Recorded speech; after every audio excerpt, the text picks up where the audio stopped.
Hi everyone, thanks for joining this webinar. My name is Nimrod Geva. I manage the KWIZ product group.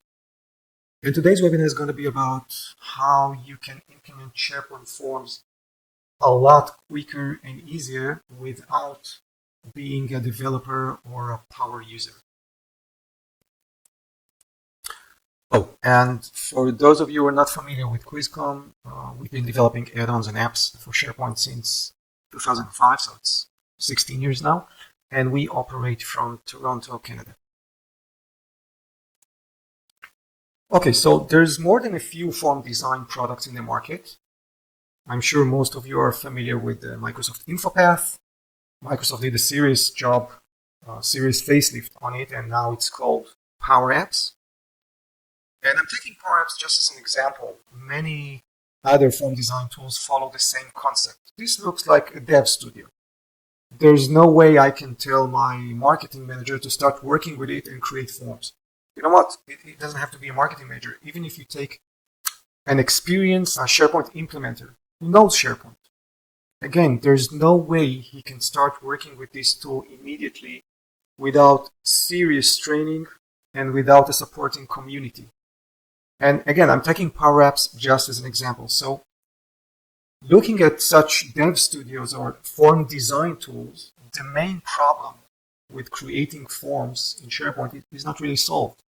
Because same as it was with InfoPath, you still have to depend on few technical guys, usually called form experts, to create forms for the entire organization. So the same bottleneck remains. So this was our main design goal when we created KWIZ Forms. We didn't want to create another form designer which requires power user skills or development skills.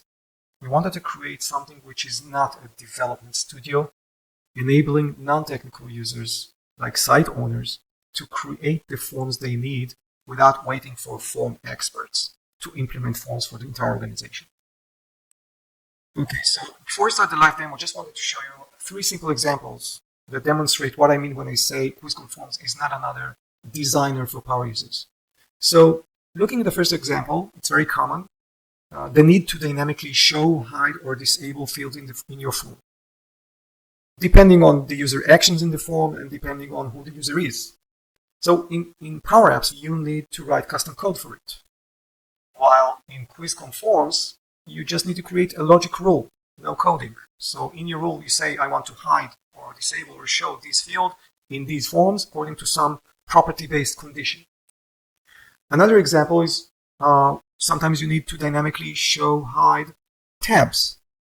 So again, in Power Apps, you need to write custom code for the exact custom condition for hiding or showing the tab. While in KWIZ Forms, again, you'll just need to create a logic rule that says, show this tab when these conditions are met. So it's, again, custom code versus a logic rule. And finally, another very common scenario is cascading lookups, one field filtering the other. Again, in Power Apps, you'll have to write custom code for it, while in KWIZ Forms, you'll just have to configure the relationship between these 2 dropdowns by setting 2 properties. That's it. One last thing I want to mention before starting the demo is about security. Many of the solutions, not just form solutions, many of the apps are provider-hosted apps. And when using a provider-hosted app, you need to be aware of the fact that some data is sent out to the provider environment, and some of it might be saved in the provider's database. So this brings up many concerns about the security measures taken by the provider. KWIZ Forms, such as all KWIZ apps, is a SharePoint hosted app. And this means it's a 100% client-side app, and which means your data never leaves your tenant. Okay, finally, demo time.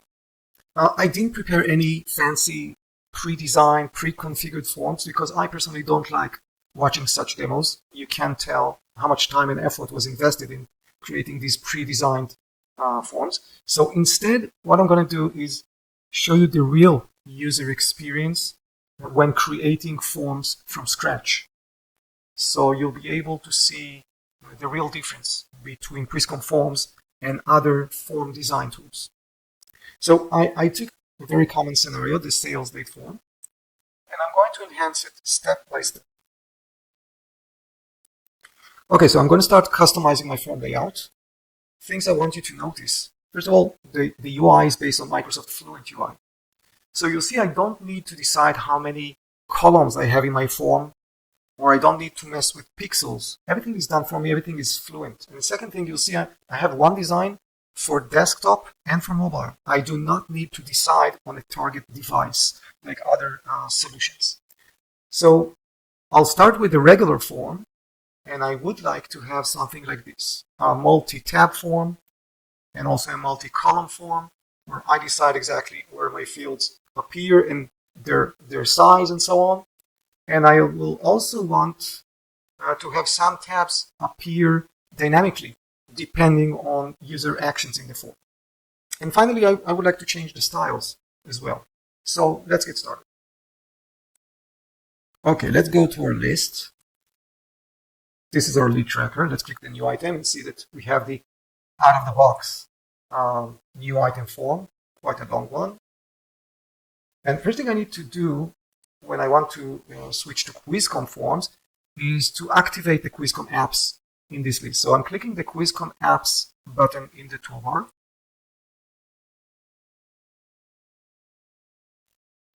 And now I click the activate button. This is just a one-time thing when you just want to activate the first time the apps. Okay, these are the apps that were activated in the site and now are available also in this list. I'll start with form layout. So here I can select between tabs and collapsible groups. I'll show both. Let's start with tabs. And now let's create our first tab. Let's give it a name.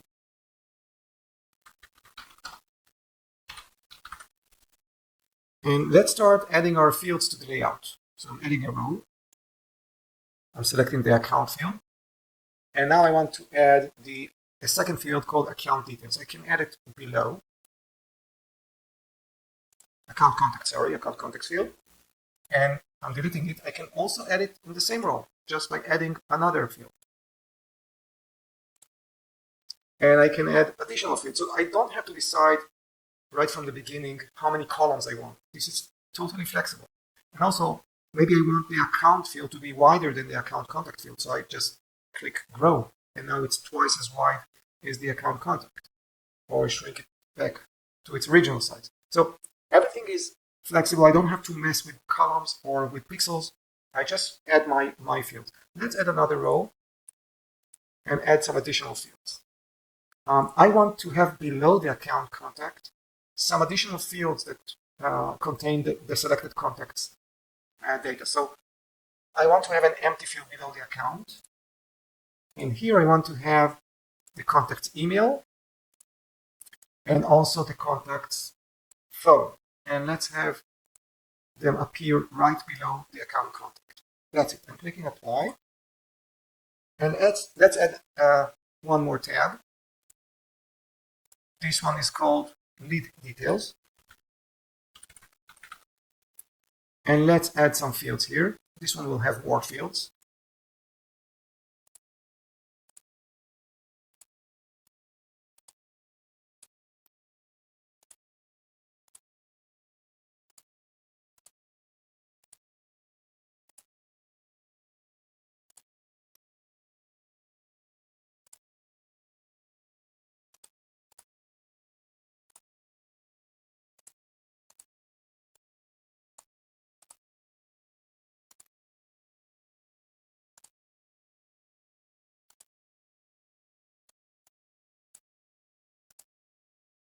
And finally, let's add the upsell field. And I'm clicking apply. And I'm going to add another tab. This one is called upsell details. And it will just include two fields. Upsell amount. And below it, I want to have the upsell details. Now, I want this third tab called upsell details to be conditionally displayed only if the user checks the upsell checkbox. So I'm going to add a condition. And it says, show this tab only when upsell equals checked. And I'm clicking apply. Okay, let's go back to our list and see how it looks like. Okay, so I'm clicking the new item button. Okay, so this is our new item form. We have the first tab called account details with these fields and lead details. And if we want to see the third tab, we need to check the upsell checkbox. And now it's available, upsell. Now, one more thing you might notice is that this form, close this, is fully responsive, which means, let's shrink it a bit to a mobile size. Look how nicely it's rendered. So you don't have to design for a specific target platform, target device. Just design it once and it will fit all devices. Okay, two more things I wanted to do is to show you the collapsible groups. So I'm going back to the form layout design page.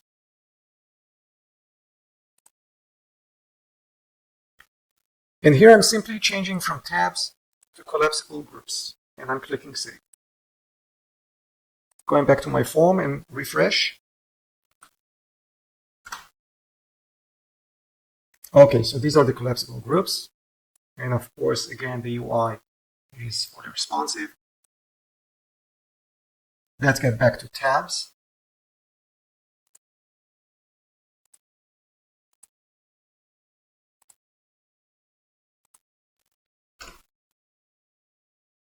And last thing I'd like to do is change the styles. By default, we inherit the current site styles, but sometimes customers want to change the styles. So I'm clicking the gear icon here, and I'm opening the style editor. Now, the nice thing about the style editor, especially for people like me, as a non-technical users, I don't know CSS and I don't want to learn CSS. We've got all these nice snippets. And for example, if I want to set the tab styles, I'm just picking up this style called set tab style. And you see by default, it makes the selected one blue and the other one is white, but I can go here, you see, non-selected tab style, the background is white, so let's make it yellow. And the selected tab style, the background color is blue, let's make it black. And you see the changes, oh sorry, I clicked the wrong button here. You see the changes on the spot, okay? So it's that easy, and I can change many more other styles. For example, let's pick one of the, I want to limit the width only of the daytime column. You know what, let's see what columns I have here. So I'm going to, yeah, we have a daytime column, you see? And they don't stretch all the way. Let's see why. It's because I already have a style here. Yeah, limit daytime column width. So they are limited to 300 pixels. But if I remove it, they will stretch all the way like all other fields. And I can change fonts and styles of captions and of the fields themselves. And actually, I have control over everything using the style editor snippets. Okay, next thing I want to do is to make my form dynamic. And dynamic means the ability to have some fields hidden or disabled according to dynamic conditions. KWIZ Forms enable you to show, hide, or disable fields dynamically in forms as well as in the list views, including one special view, which is the quick edit view or the grid view, which is used for bulk editing. We also enable you to hide or disable fields in that view. Okay, so back to our form, I want to make the published on site field hidden if lead source is not add banner. Only if the selected lead source is add banner, I want to show the published on site field. And I'm going to do something similar with product and quantity fields. I want both of them to appear only if the selected lead type is product license. For any other selected lead type, both should not appear here. Okay, so I'm going to my KWIZ Conform settings. Let's get back to all apps. And now I'm going to select the dynamic column permission settings. Okay, let's select our first field, which is published on site, and let's create a rule. And I want to hide this field. In these forms, I can also select the list views. And now I'm adding the condition. I want the published on site field hidden if lead source is not equal to add/banner. Clicking apply, and let's do similar thing with product and quantity. So I want to hide the product field in the same forms if lead type is not equal to product license. And I'm going to create exactly the same rule for quantity field. So creating a rule, I want to hide this field in these forms under the same condition.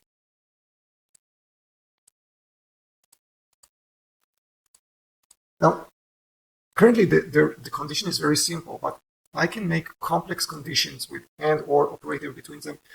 The condition also can apply not only to columns, but I can also say if the current user belongs or does not belong to some group, for example, and so on. So these are my conditions. So I have 3 rules, and let's see how they work. So going back to my form, let's refresh it.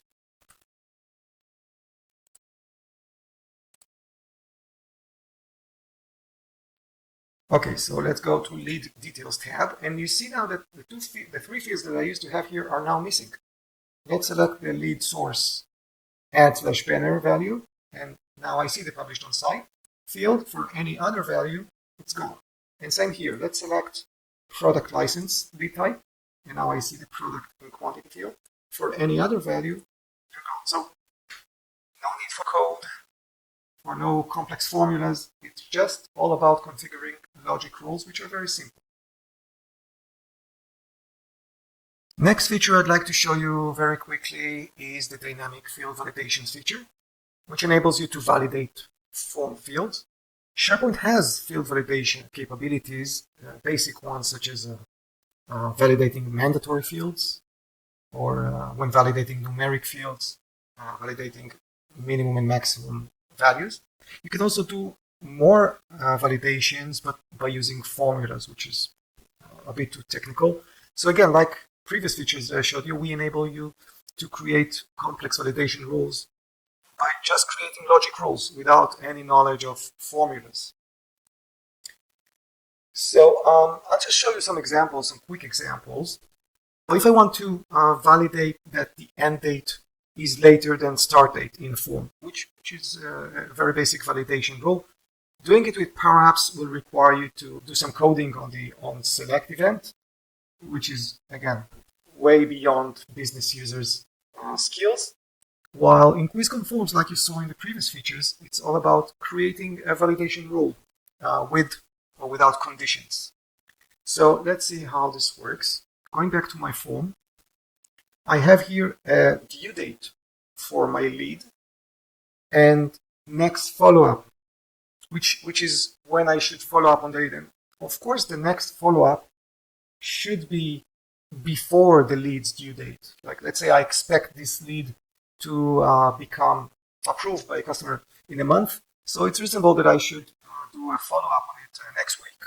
And of course, next follow-up date should be later than today. There's no reason in providing a value which is in the past. So that's what I'm going to do. I'm going to create these validation rules. So I'm going back to the QuizCon apps settings page, going back to all apps. And this time I'm going to select the field constraints settings page. And this will be a bit boring because it's the same concept. You select the column and then you create a rule for it. Okay, so let's create a rule for the next follow-up field. And it must be greater than today. I can use today token. Or let's say today plus 1. And here I can configure the message that the user will get. Clicking apply. And let's create another rule for lead due date. And lead due date must be later than next follow-up. So I can compare it also to other fields.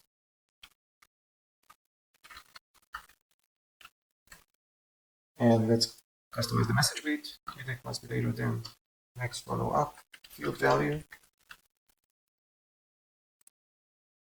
And these two rules are static. I want to create a dynamic rule. So let's go here to the form again. And if you remember, I have this upsell checkbox. When I check it, I see the third tab. And it includes these two fields. I want to create a rule that validates them as mandatory, but not always. Only if upsell checkbox is checked. So these fields are conditionally mandatory. This is a dynamic rule, not static. So let's add this rule. So let's take upsell and create a rule, validate that it's not empty, but only under the following condition. It will be validated only if upsell is checked. Click and apply. So I have these three rules. If I want to see all the rules, I'm just selecting here all columns, and I see all rules. Okay, let's go back to our form. And let's see how it works. Okay, let's provide some data here. And I'm selecting a due date. And I'm making the follow-up later than the due date, which is not okay. Let's try to save it. So you see due date must be later than next follow-up field. And let's correct this. And let's check the upsell checkbox, but I will not provide any values here. And again, click Save. And this time you see that there's a problem in this tab. And this is because upsell amount is a required field now. One additional thing that I wanted to show you is the patterns that you can use. So even selecting a textual field, I can add a rule of type matches pattern. And here you got a library of many patterns, such as email fields or postal codes and so on. All of these are based on regular expressions. And you can change them by clicking here the Edit Pattern button, or you can add your own patterns. So if I'm selecting, for example, the email address, this is the regular expression pattern. You can change it, or you can add your own patterns, such as employee codes, which are custom to your company, and so on. Okay, moving forward. Oh, I forgot to hide this slide. Okay, this is a feature I'm not going to show. It's called default values, very similar to field constraints. The features that we have here that you don't have in SharePoint is the ability to configure different default values for different users, for example, or for different groups. And you can also configure default values for fields that SharePoint does not support default values for, such as lookups or person field. And you can also configure default values based on other fields' default values. So it's a very nice feature, but due to time constraints, I'll move forward to the next feature. Next feature is the cascading lookup fields. And of course, this is a very common requirement. The KWIZ cascading lookup field, besides of providing the cascaded behavior of ability to filter a dropdown by another one, it includes additional advantages that you can see here, but just show them to you very quickly. So going back to our form, if you remember, we have the account and the account contacts field. These are lookup fields. Account is connected to the customers list, and account contact is connected to a contacts list. And of course, between these two lists, there's a connection. Every contact is connected to a company, to an account. Now, we want to reflect this connection between contacts and their accounts in our form. Currently, out of the box, you don't have such cascading behavior. So let's configure it. So I'm going back to my settings page where you see all QuizCon apps. And I'm going to cascading lookup settings page. This settings page enables you to convert every regular lookup to a QuizCon cascading lookup, which is an enhanced lookup field. So these are the regular lookups that we have in our form. Let's select the account field, first of all. So very similar to regular lookup, you you can select a target list and a target column, but you can also select a target site, which you don't have with the regular SharePoint lookup, which means you can have a lookup to remote lookup lists, which are located on different sites. Then you have the filter settings, and you got various types of filters. First of all, you can filter by view. So going back to my form, before we change the cascading behavior, look what happens when I click the account dropdown. If it has many items in the lookup, I want to filter it by a view. So I'm going to select here, filter option based on this view, only active accounts. And I'm going to select apply. And let's see the results immediately. So I'm refreshing this page. And let's click now. And you see that only part of the items are appearing here because it's filtered by a view. But we can do another thing. Sometimes, even when you filter by a view, you got too many items, like hundreds.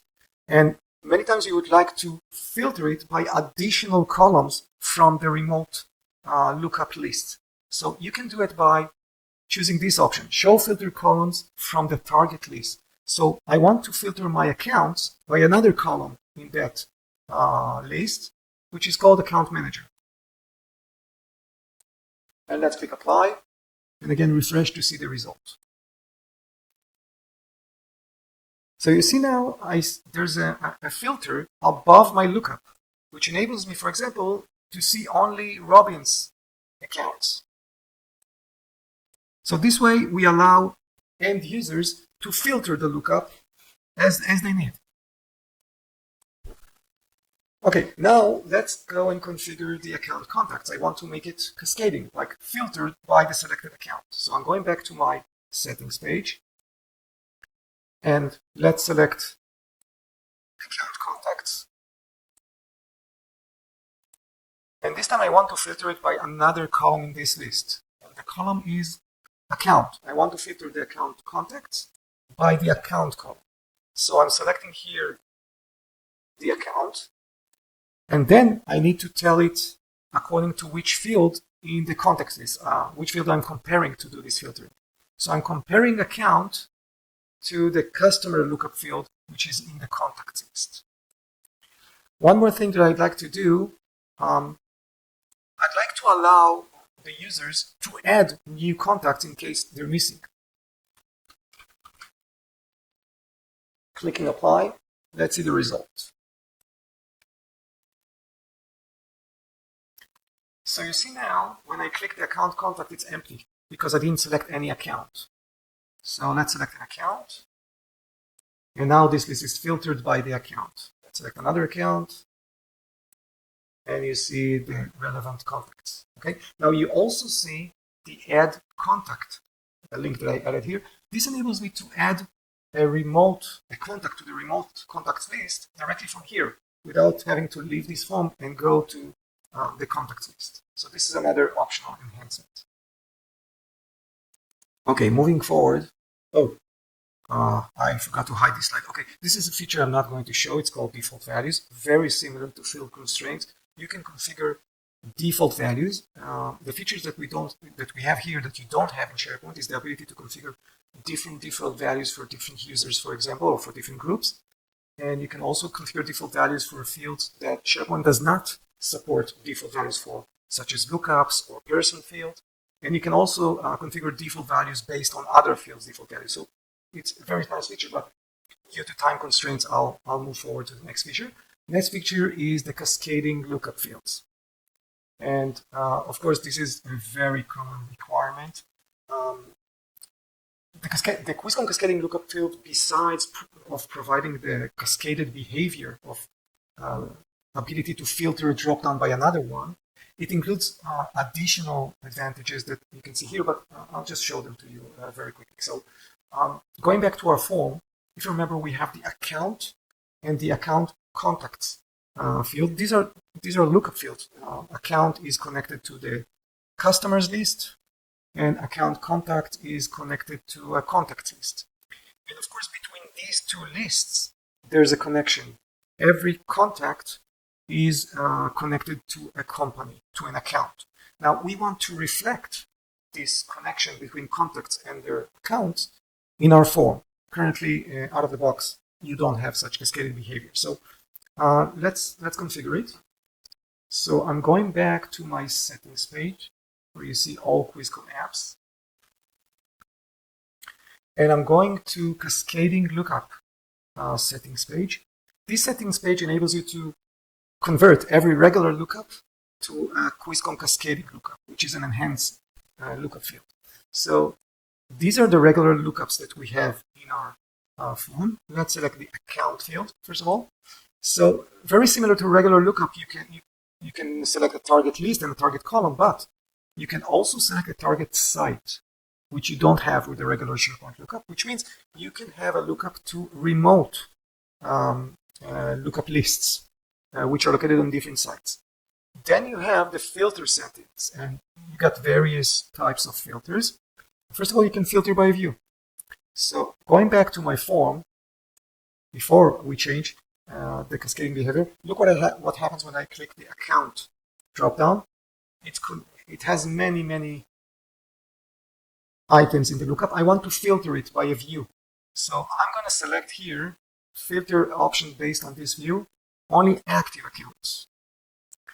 And I'm going to select apply. And let's see the results immediately. So I'm refreshing this page.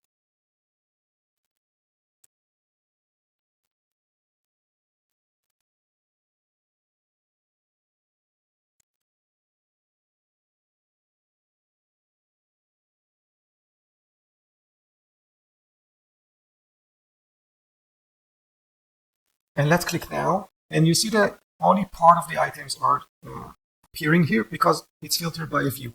But we can do another thing. Sometimes, even when you filter by a view, you got too many items, like hundreds.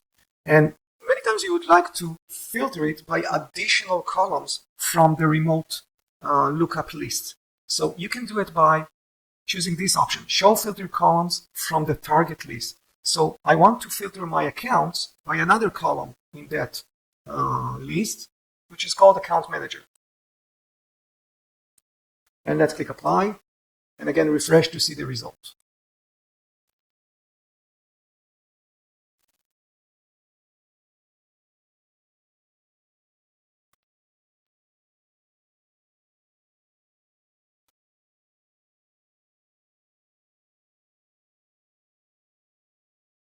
So you see now there's a filter above my lookup, which enables me, for example, to see only Robin's accounts.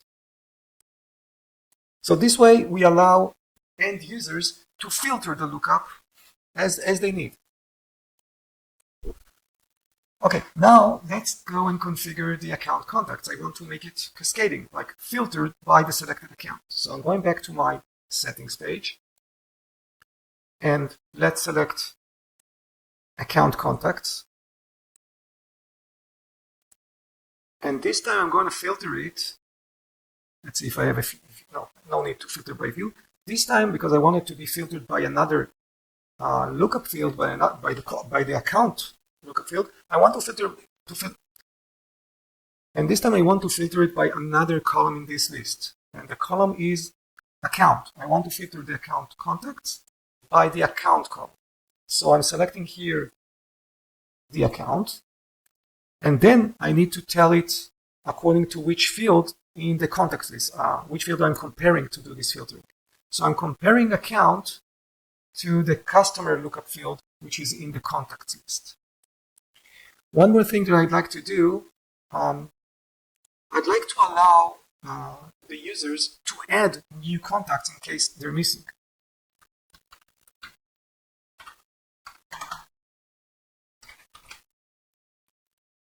Clicking apply, let's see the result.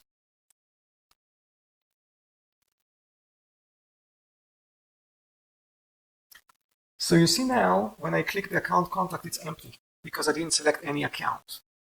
So let's select an account. And now this list is filtered by the account. Let's select another account.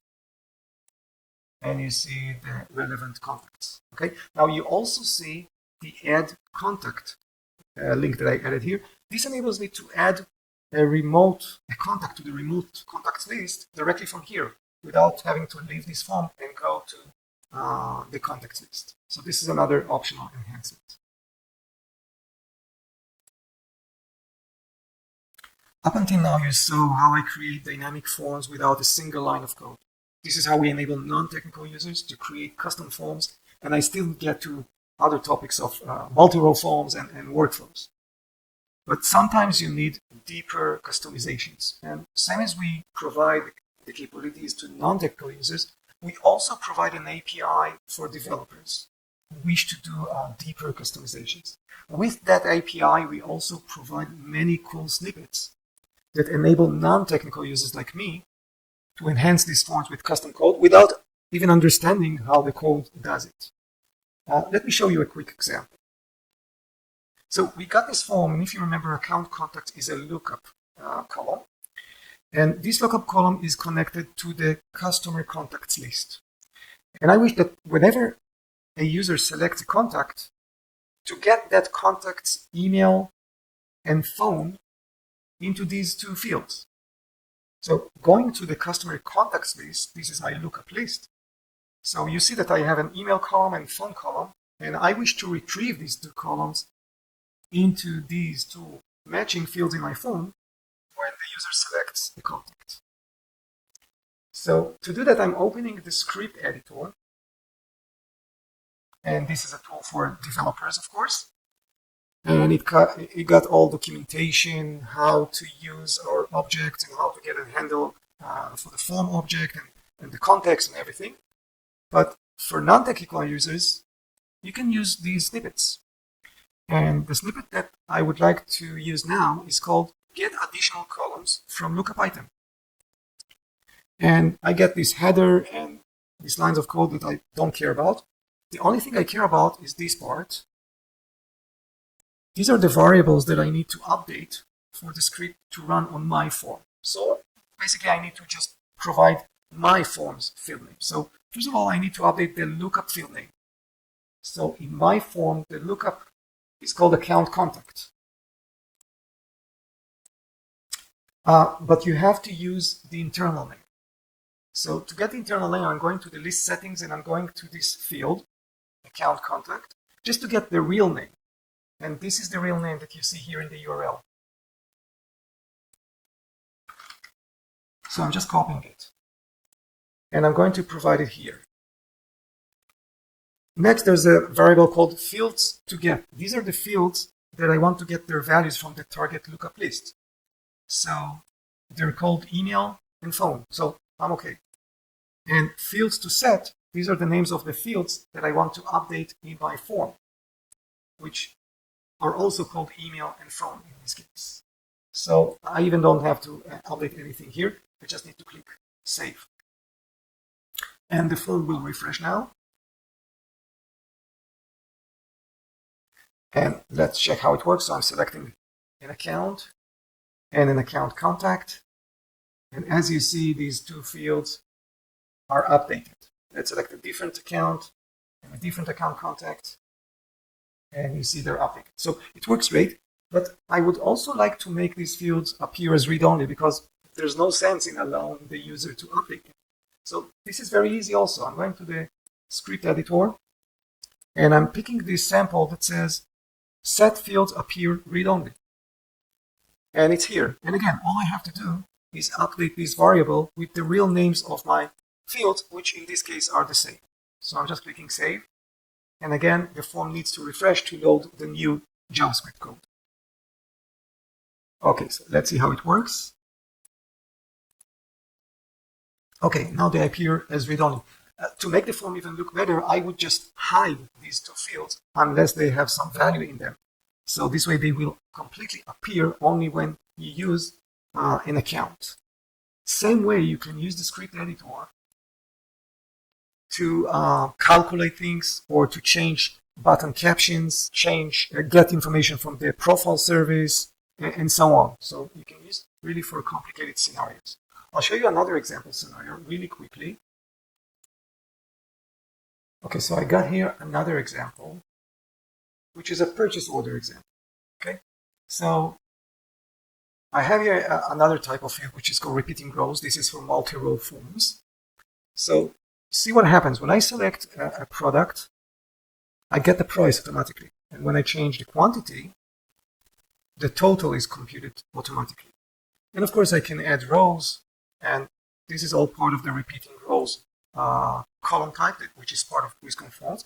But the thing that I wanted to mention here is that I'm using the exact same snippets, code snippets, to get the price column from the product space, because this is a lookup.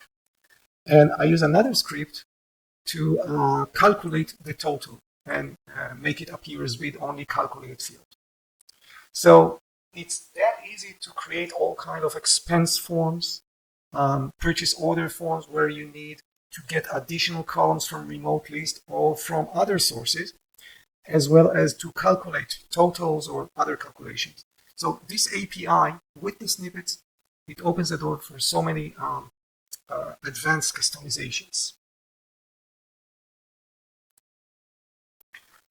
Okay, unfortunately, we don't have much time left, but I would like to spend just a few minutes to explain, to talk a bit about our custom actions, which are workflows.